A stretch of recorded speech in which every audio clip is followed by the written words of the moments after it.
Hey guys, this is Greg Denning, and you are in the School of Awesome Sauce, where I share with you amazing stories and strategies to help you live an extraordinary life. Hello, my friends.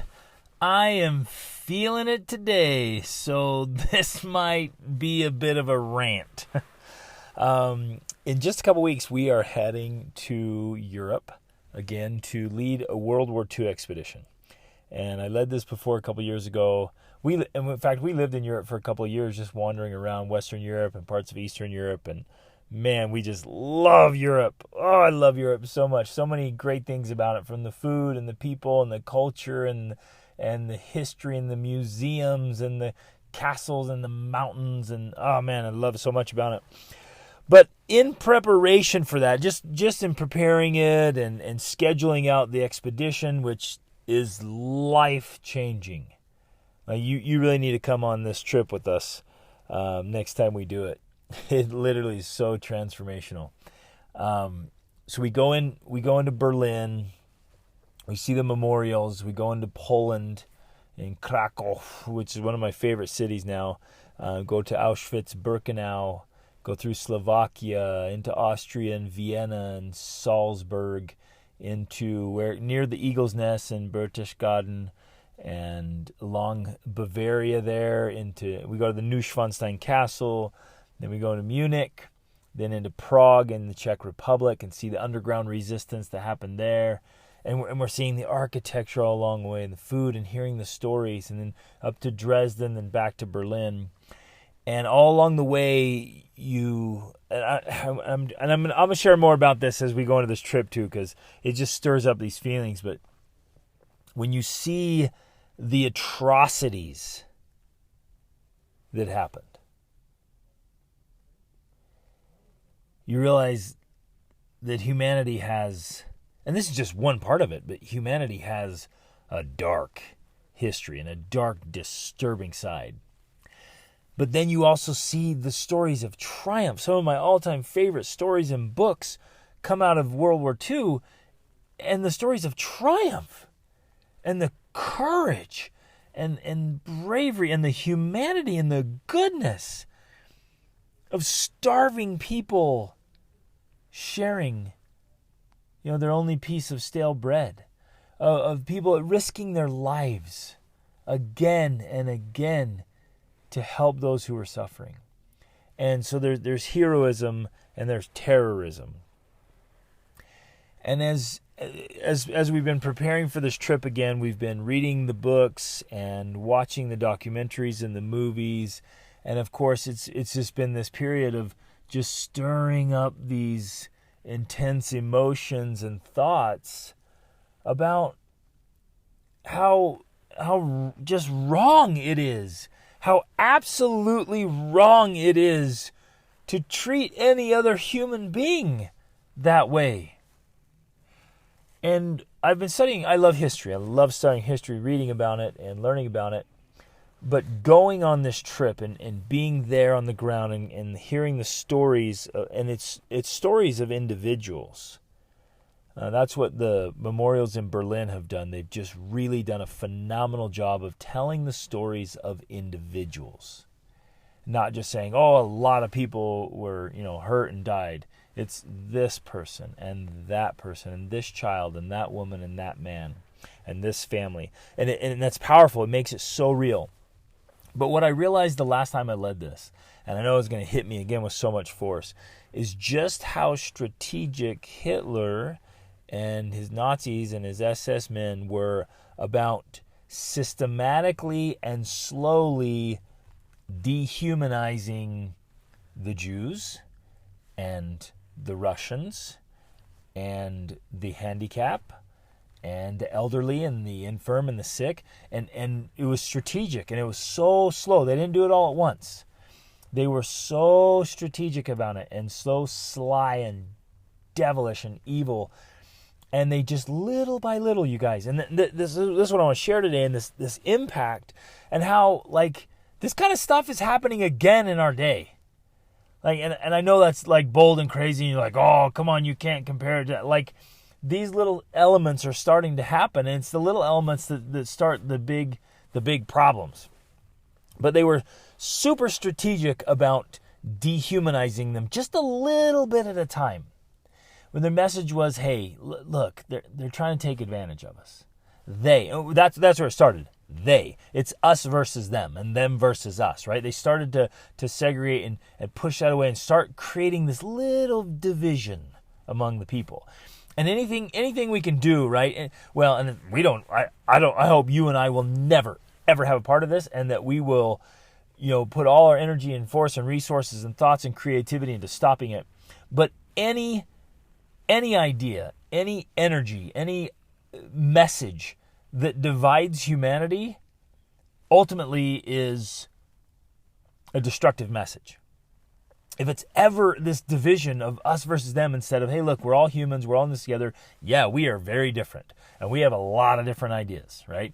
We have this stuff. But whenever it's us versus them and we start tearing them down, right? And we start classifying and categorizing and objectifying them, whatever group, whether that's the people who like the other team or the rival school or the political game or race or religion or country or belief system or background or whatever. I mean, we start separating and segregating, and all of a sudden you start objectifying a person. You turn them into an object, and as soon as you see them as an object, you begin to see them less as a human being. And the Nazis were doing that so systematically, so strategically, and they were in it for the long game. And so they did it slowly over a few years. And they got the common people. Now, of course, not all the Germans bought into it. Many, many, many of these wonderful Germans were like, oh, we are not going there. And they were forced into his army and forced to conform. And many of them would not. And they were beaten or killed and suffered greatly because of it. But a lot of them, they just slowly and systematically, and he worked with the youth. He wanted to raise this generation of normal, good people who became brutal simply because they began to see the Jews and the infirm and the Russians not as people, but as objects. And then began to say things like they're below humans. They're subhuman. They're below animals. They're worse than animals.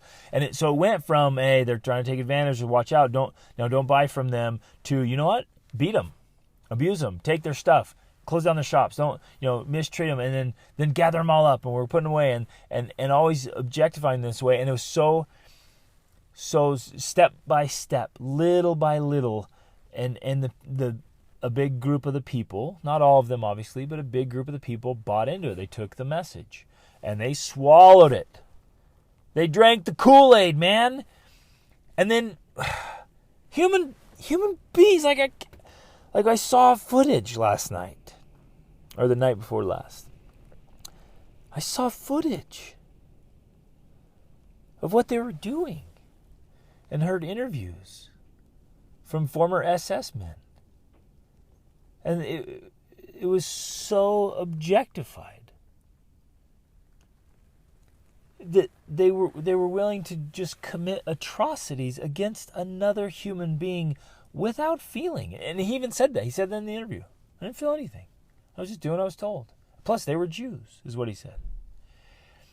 And oh man, that just stirs up so much hurt and so much anger. And to think that good people, like just normal human beings like you and like me, and like your spouse and like your children, who were going about their life, doing their thing. Maybe they were sick. Maybe they were handicapped. Maybe they were old. Maybe they were Jew. They were born Jew, or they practiced a Jewish religion. But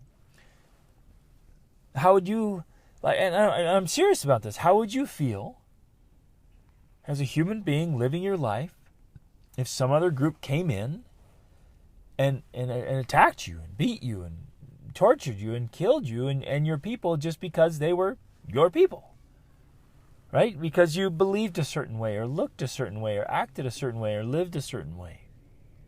Can you feel the injustice of that? Does it not stir your soul and get you fired up? The inhumanity there. And a lot of it came from the intentional and specific social conditioning.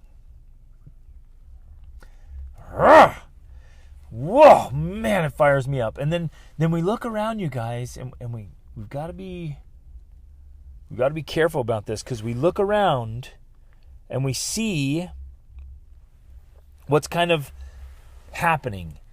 And it's not as drastic.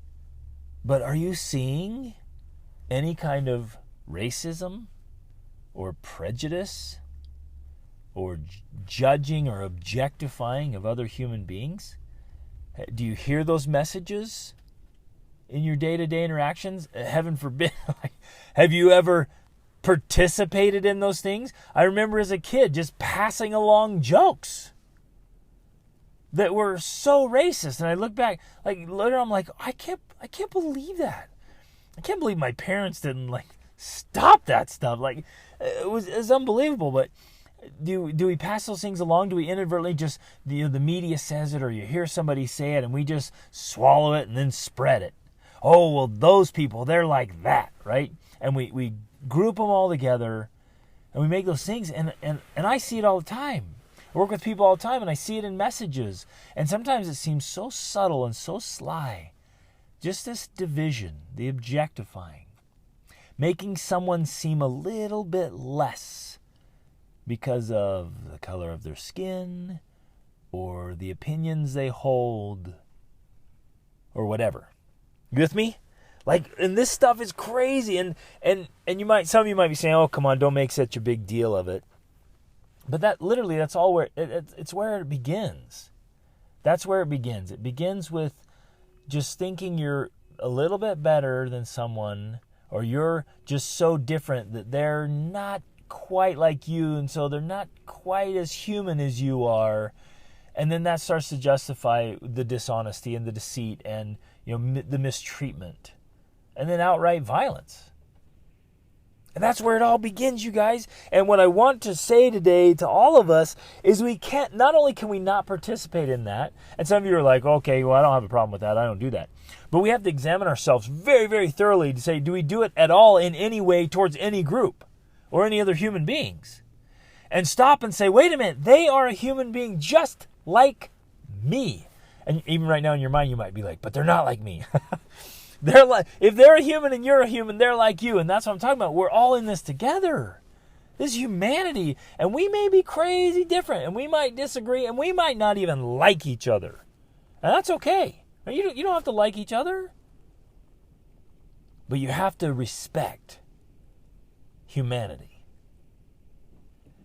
And so not only can we not participate in that, but you and I, we need to raise a voice against it and raise a louder voice for goodness and respect and justice, right? And fairness and love and concern and compassion. You with me? It's easy to become heartless, and it's easy to be cold. And I hear good people all the time, oh, whatever, they deserve it. They can do that. Well, they're in their own And I was like, how can you say that? How can you sit there and not have tender feelings towards another human being who's hurting and struggling? I heard some just terrible racial things said just recently, even by some of my extended family. I couldn't even tolerate it. I'm like, what are you guys, what are you saying? Are you so blinded by your own experiences, and you have no experience of outside of your own little world that you can say what you're saying and think what you're thinking? See, until you've had a reality check and been in somebody else's shoes and been into somebody else's world, and really, I mean seriously tried to imagine what it would be like to be in their shoes. To be born where they were born, which isn't anybody's fault, right? To be born somewhere is not something you did. You're just born there. But I've been in hard times and hard places. And I've been in some of the poorest and most destitute places on earth. I've seen the pain, and I guess I feel like I have a gift of compassion and empathy and understanding. For some reason, I can sense what it would be like to be in that place. And it's filled me with compassion and understanding. And I don't jump. I try so hard not to jump to conclusions and to judgment and say, well, they should do that or they should do that. Because I stop and say, I wonder how hard that is for them. And you guys, I wrote this in my philosophy journal, and I believe it so wholeheartedly. It's so important. We cannot try to judge and try to, quote, understand people from our perspective and from who we are, but we have to seek to understand people by who they are, not by who we are. Does that make sense? So I can't operate only in my reality and pass my judgment and my understanding of another human being according to my reality. Because we have to understand them for who they are and what they've been through. And that most people are doing the best they can with what they've got. And it's easy for us to say, well, they should do this better and they should do that better. Well, that's easy for you to say because you were raised to think that way, or you had the opportunities or the circumstances or the gifts or the talents, or somebody planted that idea in your head, but maybe that other person, it never crossed their mind. Literally has never crossed their mind to think like you think. And so, you see, this is the rant, you guys. Oh man, I'm feeling this stuff. We inadvertently sometimes, and perhaps far too often, we inadvertently are cruel and heartless and thoughtless. And we say things, think things, say things, and do things that if we could see them clearly, we would be ashamed of ourselves. But if we're thoughtless about it, it just kind of comes out of our mouth, or we think it, or we judge it. When we walk past, those people should be like this, or they're all like that, or whatever. And we move on, and we're perpetuating this division, this separation, this problem. And we're adding to the negative energy in the world and the problem. And so I'm pleading with all of us today to never, refuse to be a part of the problem in any way, shape, or form. Even to listening to music or watching movies or reading books that promote that stuff or glorify it or make it seem like it is normal and okay. And then we commit on the other side to be a force for good, a great force for good in the world. To be filled with compassion and love and understanding, and to even be more thoughtful and more considerate. And to go out of our way to lift and encourage and cheer on the underdog and the discouraged and the disheartened and those who are facing a lot of hurt and a lot of trouble. And to try to alleviate the suffering and the pain. Now, my all-time favorite book is called Les Misérables by Victor Hugo. And the title means The Miserables. And he picked that title on purpose to tell the story of the suffering that happens in humanity, sometimes because of poor choices, sometimes just because life just really isn't fair. And how Fontaine, and you guys, that story, I took months to read it because it's a book that you just feel. And I remember where I was. The first time we finished it, I was in Costa Rica and sitting on a beach, and I finished it, and I just sat there and I wept. And I felt like the book helped articulate a lot of things that I've felt and experienced in my own life and have seen in others, but it really helped me to understand humanity and humanity's suffering and hurt, and how sometimes people end up in really bad places doing really bad things, literally because they were forced there. They were pushed there. And often, sometimes by, some cruel person shoving them down, but often just by thoughtlessness. And Fontaine's stories like that, where, this guy comes along, and then the musical is so powerful. We took our children to the musical last summer. And we love it. And I just listened to the song again today. Man, I'm feeling so fired up right now because of the song and that message, and then preparing for this World War II trip. It has me thinking about it. And I listened to the song, and she says, he took my childhood in his stride. He came through. He was just out looking for fun, right? He didn't care. He didn't care about her. He didn't care about anything but his own fun, his own selfishness. She ended up pregnant, and then the song says, and when autumn came, he was gone. He didn't care. He was back to his life and back to having fun. He was just out for a little summer fun and took advantage of her, got her pregnant, and took off, and left her with this baby. And then at the time, there was the social stigma, and she stuck with the baby, and then gets deceived and tricked by the Thénardiers, and then ends up just one after another. They find out she has a child, they boot her out, and just with thoughtlessness and judgment and cruelty, and they kick her out. And then she sells her hair, and then she literally sells her teeth, and then eventually is selling her body. And there's more judgment because, oh my goodness, there's a prostitute. But we don't know the story. We don't know the story of how she ended up there. You get what I'm saying, you guys? And so we pass judgment. We pass judgment on somebody from another country or from another religion or another race, or somebody that's, in the streets living a terrible existence, and we pass judgment on that, not knowing the story that drove them there. And yes, there are some who choose it. But why would anyone choose that unless there's some story? You get what I'm saying? You can't understand another human being until you know their story. And she said in the song, I had this dream, and it was nothing like this hell that I am living. Right? And you feel the agony and the misery and the sorrow and the hurt. And she was a good girl. When you read the book, she was a good girl who just wanted to live a good life.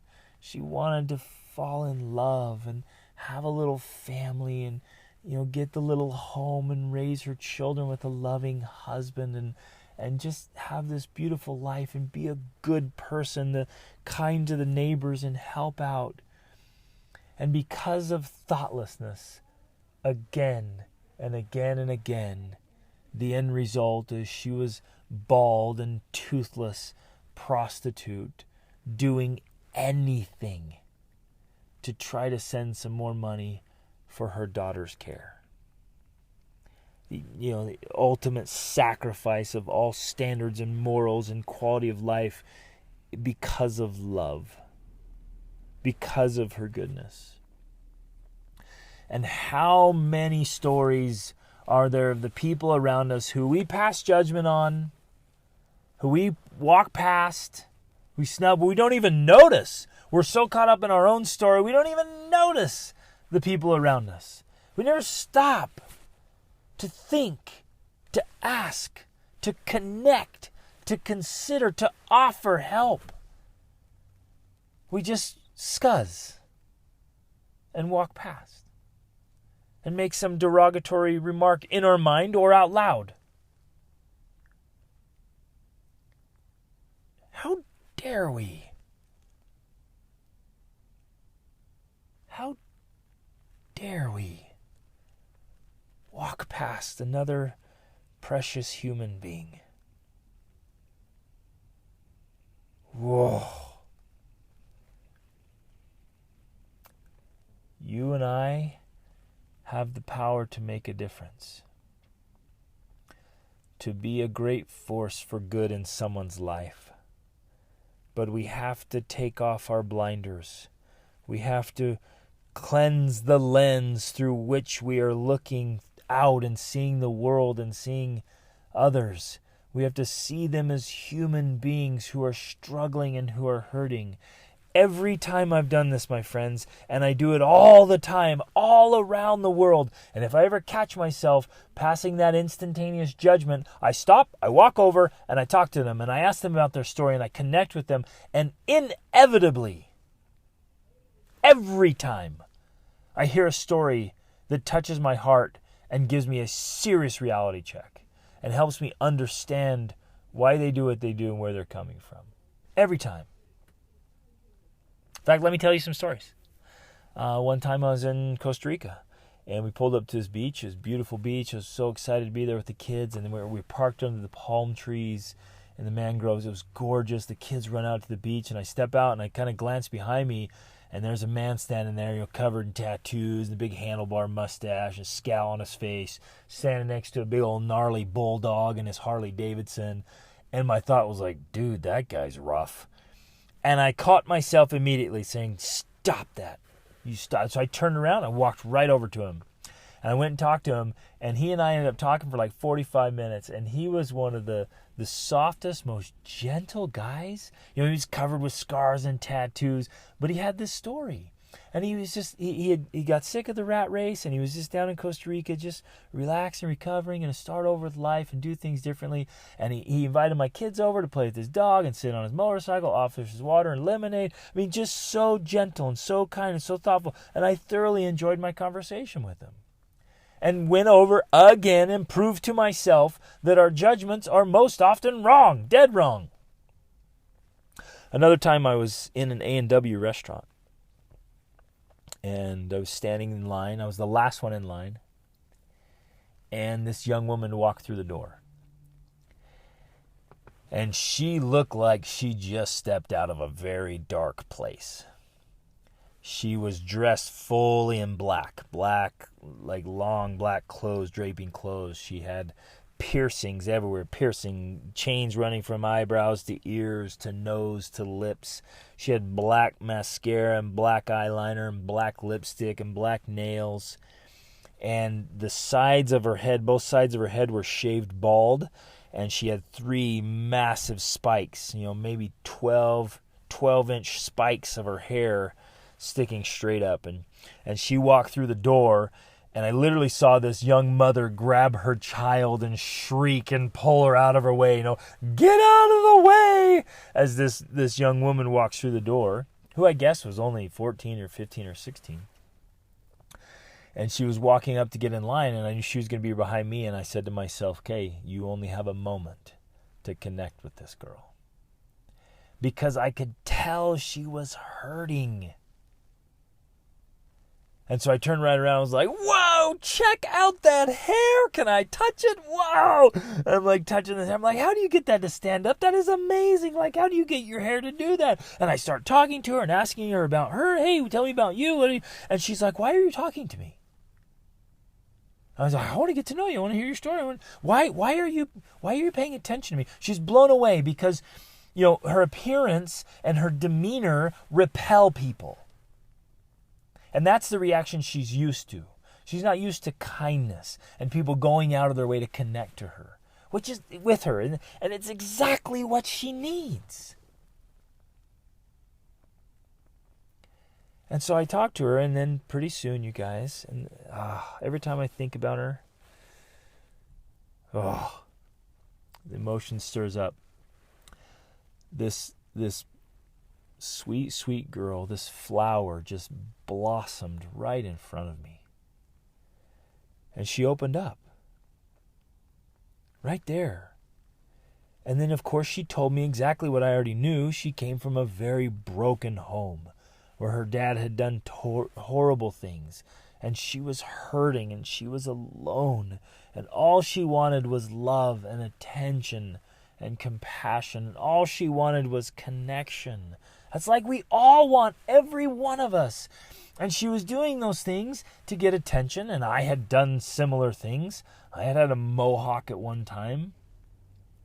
I'd pierced my ears and done stupid things. Looking back now, I was like, I just wanted attention. I wanted attention and love that I wasn't getting in a normal, healthy way. And so I was trying to get it other ways. And ironically, sometimes when we're seeking attention like that, we actually get the opposite effect of what we really want. We repel people. We drive them away. We scare them. We push them off when we think, I want attention. I want connection. I'm hurting. And you guys, man, we have the opportunity to make a difference. And whether it's a smile, a kind word, a kind gesture, every day we can help people. And it may not be that they look like they're hurting or they're suffering. They may not be starving and destitute.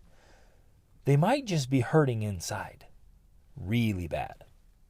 They might be dying emotionally or psychologically or spiritually or financially, but they're putting on the mask or the facade, because we live in a society where everyone's supposed to have it together. And so we put on this act and show like, no, we're good, man. Everything's good here. And even when we offer help, no, we're good. We got this. And their life is crumbling to pieces right underneath of them. But we got to reach out. We got to make a difference. And so it's a positive post on social media, a letter or a kind message or a text message or offering a helping hand or just paying attention. This is what I found. Just by beginning to pay attention, I can notice where there's pain and hurt. And I started to see things that I never saw before because I opened my eyes. I cleaned my lenses. And I go into a grocery store and I can tell right away, just this intuitive sense or just observation or hearing. I just start to notice, you know what? I'm going to buy that lady's groceries right now because I can tell she needs it. And I'm going to say some kind words, give some praise or some gratitude or some thoughtfulness to somebody who really needs it. And this can even be when you feel slighted, you feel mistreated with the cashier, the bank teller, the flight attendant, the waiter or waitress, somebody who's supposed to be helping you and serving you, the worker at the store that should be doing their job, but they're not. We can stop and say, man, I wonder if they're having a really hard day or even a really hard life. I wonder if you and I can go out of our way to serve them, to serve the ones that are supposed to be serving us. Yes, I just said that, right? That we can step it up. And we can say, you know what? It probably sucks to work here and to be mistreated by people. And life is probably hard. And so I can say, you know what? How can I help you? You're probably having a bad day. You're probably having a rough go. Is there something that I can do for you? Right? Is there something that I can do to make your day better? And you can either ask or you can just step up and do it. And I've found in the times that I remember to do that and I do it well, it just brings light and love and sunshine and energy. And the person immediately lights up and changes if I use their name. I show genuine interest and concern. I offer to help them. I'm very appreciative or understanding. It just changes everything. And so instead of me playing the victim, like, oh, it's your fault. You should be taking care of this. You should be doing something different. You. I just say, okay, what can I do? What can I do about this situation? How can I make this better? How can I make every single person I interact with feel happier? Even when things aren't going my way, even when it's not working out, even when I'm working with difficult people. And if I can remember that and make a difference, man, it feels so good for them and for me. Because that's the way we should be as human beings. So, my friends, let's do this. Let's get in this together. And the more of us that do it, the more energy and goodness will be spread through the world. Let's make this happen. Let's get out. Let's be deliberate. Let's be intentional. Let's be conscious and alert and attentive. Let's open our eyes and our hearts and our wallets. And let's be a great force for good. A force, a driving force to bring more goodness and more kindness and compassion and love into the world. And we can do it today and every day. And do your little part and make a difference for that one person. And do it again and again and again. And with all of us together, we can make a difference.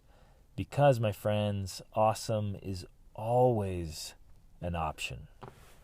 Reach upward.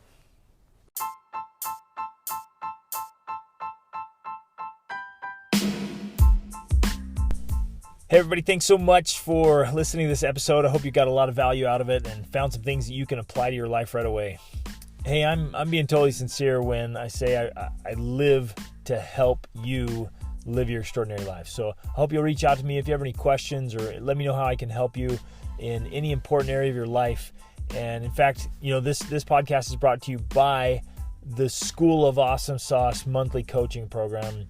Take advantage of that. Get in there. It's the best way to get a breakthrough to the next level, so you can level up your health, your spirituality, your emotions, your mind, your relationships, your finances, business, every part of your life. Just get in there where you have a coach and a mentor, you have a supportive community to make things happen. So jump in there, take advantage of this, try it out, get in there with us, and level up your life. See you on the inside. Reach upward.